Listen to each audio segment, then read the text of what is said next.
पंजाब के लुधियाना में उपचुनाव की घोषणा कर दी गई है। भारतीय उपचुनाव ने हल्का पश्चिम में उपचुनाव की घोषणा की है। यहां 19 जून को वोटिंग होगी और 23 जून को चुनाव का रिजल्ट घोषित किया जाएगा। लुधियाना हल्का पश्चिम में आम आदमी पार्टी विधायक गुरप्रीत बस्सी गोगी की मौत के बाद यह सीट खाली है।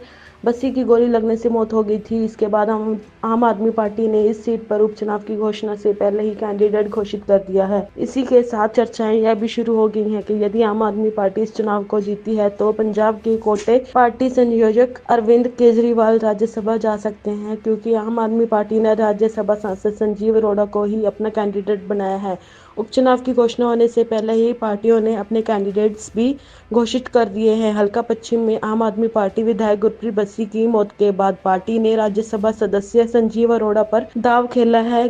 नाम की घोषणा के साथ ही अरोड़ा विकास कार्यों को लेकर लोगों के बीच जाने लगे थे। कारोबारी होने के बाद कारण वह उद्योगपतियों को रिझाने में जुटे हुए हैं इनको, क्योंकि हल्का पश्चिम में अधिकतर कारोबारी ही रहते हैं। वह कांग्रेसी में पूर्व कैबिनेट मंत्री भारत भूषण आशु को चुनावी मैदान में उतारा है। इस सीट के आशु 2 बार विधायक रह चुके हैं। उनका इस हलके में काफी अच्छा प्रभाव था, लेकिन 2022 में आम आदमी पार्टी की लहर के आगे वह टिक नहीं पाए थे।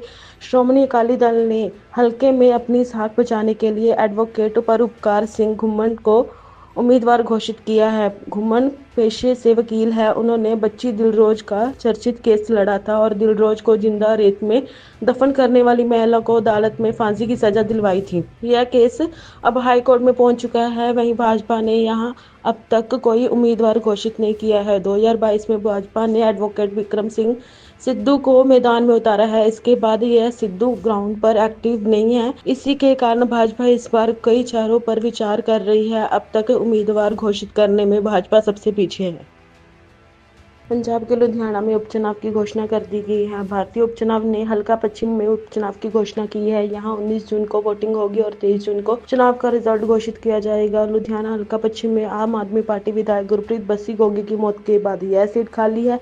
बस्सी की गोली लगने से मौत हो गई थी। इसके बाद आम आदमी पार्टी ने इस सीट पर उपचुनाव की घोषणा से पहले ही कैंडिडेट घोषित कर दिया है। इसी के साथ चर्चाएं यह भी शुरू हो गई हैं कि यदि आम आदमी पार्टी इस चुनाव को जीती है तो पंजाब के कोटे पार्टी संयोजक अरविंद केजरीवाल राज्यसभा जा सकते हैं, क्योंकि आम आदमी पार्टी ने राज्यसभा सांसद संजीव अरोड़ा को ही अपना कैंडिडेट बनाया है। उपचुनाव की घोषणा होने से पहले ही पार्टियों ने अपने कैंडिडेट्स भी घोषित कर दिए हैं। हल्का पश्चिम में आम आदमी पार्टी विधायक गुरप्रीत बस्सी की मौत के बाद पार्टी ने राज्यसभा सदस्य संजीव अरोड़ा पर दांव खेला है।